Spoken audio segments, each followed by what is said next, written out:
本期我们和马丁·雅克一起聊聊为什么中国现代化不是西方翻版，而是一条独特的道路。过去150年，中国几乎没有增长，为何短短40年却能实现历史上最快的经济转型？75 years, China has changed so much in that period since the revolution. In 1949, China was just emerging from partial colonization, from a really bitter civil war. And China was poorer at that moment than quite a few African countries. And if you go back further in history, 100, 150 years and so on, an extraordinary feature of China was that over that whole period, it barely grew at all. It was about 1% a year. So we come to China's extraordinary transformation. Today, by at least one measure, that is gross domestic product by primary purchasing power, China's economy is the largest in the world. It possesses probably more industrial sectors than any other economy. Its living standards, well, I mean, there's been such an extraordinary change in the situation. And China is a significant leader in various technologies already. This is remarkable. China has changed at the speed of light. It's the most remarkable economic transformation in human history. And it has taken just 40 years. Now, what is 40 years? 40 years is half the average lifetime of a person. Just half. You know, I remember my introduction to China. The first time I went to China was in 1993. It was just a sort of tour. It was a tour up from Hong Kong. And I was on this bus. We were bumping along. Part of the road was made up. Part of it was dirt track and so on. The road itself was, you know, there were so many different forms of transport from the last 100 to 150 years on that road. Yeah, the latest flashy Mercedes-Benz with darkened windows, but most of them were just very primitive forms of transport. And as far as the eye could see, the land had been cleared for development. And although it was in the countryside, it was teeming with people, and the people were so going about their business. They were so intent on ending a life of poverty. And so China was moving on from backwardness to eventually what you see today.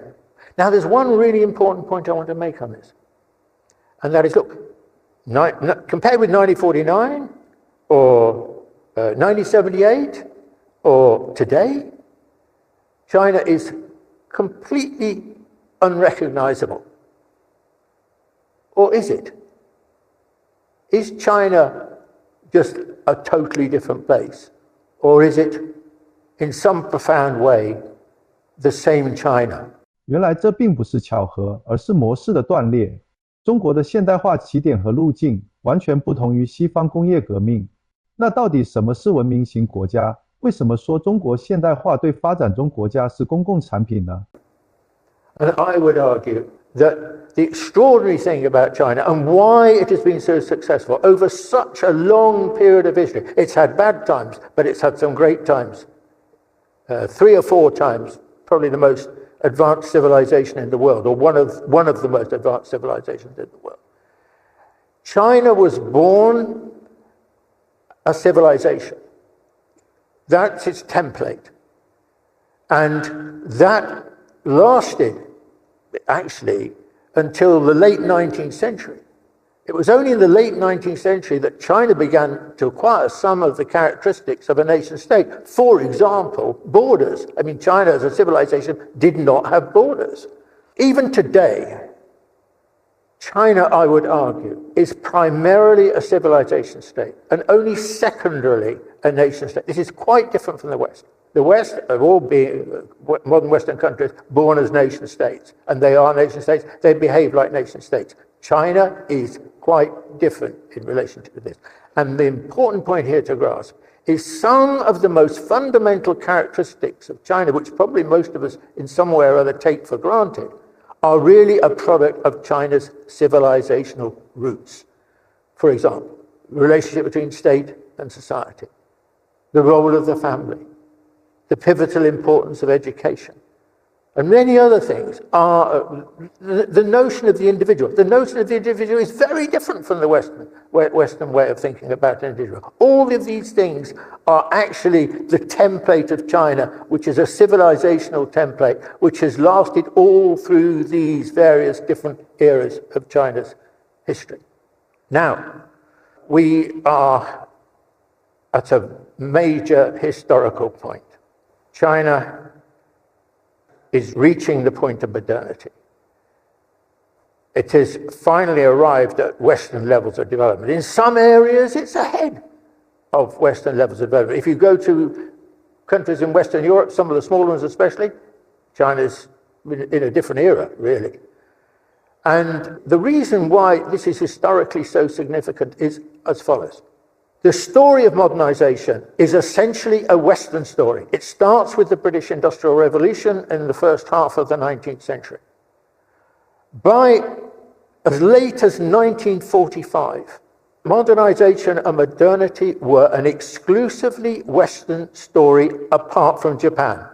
Every country was Western. And what's more, the West and Japan used modernization against the rest of the world, essentially. They colonized it, including China. And in colonizing it, they deliberately held back its development. They prevented modernization. So essentially, those societies were caught in a situation of paralysis and stasis. That was a fundamental characteristic of Western modernization. And Chinese modernization, well, it is extraordinarily different from the Western mentality.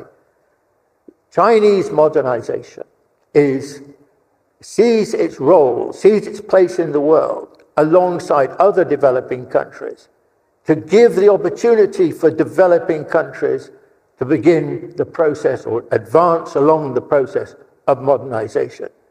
So essentially, Chinese modernization you can think of as a public good for the developing world. 原来中国的现代化挑战了西方的唯一叙事，为80%世界人口带来了另一种可能。Remember, the developing world, including China, accounts for something like 85% of the world's population. The West, always remember this, the West is a splinter of humanity. It is about 12% of humanity. So the question then, I think, is, well, what is Chinese modernization more generally going to be like? And I think this is a really interesting question. China's clearly now launched on a major debate on this question. Okay, I've made one absolutely crucial point. It's going to have a different relationship with the world, the developing world above all. But what is it going to mean in terms of what it's like? And I think this is a great question, a fascinating question. Is it going to be like Western modernization, or is it going to be something different? And clearly now, China is exploring the possibility of being very different, asking a different question. It's not narrowly for material gain, not narrowly for profit, but on the contrary, it's thinking of it should be people-centric. It should be in people's interest. It should allow people to take command of their lives and take command of society in a different kind of way. Now, you can see China therefore is embarking now on a different kind of growth. The period of high-speed growth is being replaced by high-quality growth. Green growth, carbon-free growth, integrating the real economy with the digital economy. These are now the key targets. So China's going to be so different. In 20 years' time, China's going to look so different from what it does now. People will be living in totally different ways, traveling in different ways, doing different kinds of jobs, all the rest of it. But I leave you with a thought. Sure, China will be very different, but actually, the next China will still be China. Because the extraordinary history of China, that civilization expanse of thousands of years, has been hugely beneficial, not just for China, but for the whole world. And in different eras, it's given so much. And in this era, it's giving, and in the future, it will give even more. 各位，在浩哥观察室这个频道，我会挑选全球最有影响力的学者观点，与大家一起理解他们的思考。在这里，你能听到这些人生的答案。如果你想真正看懂世界格局，那就欢迎订阅，和我一起冷静观察大事，找到属于我们的思考角度。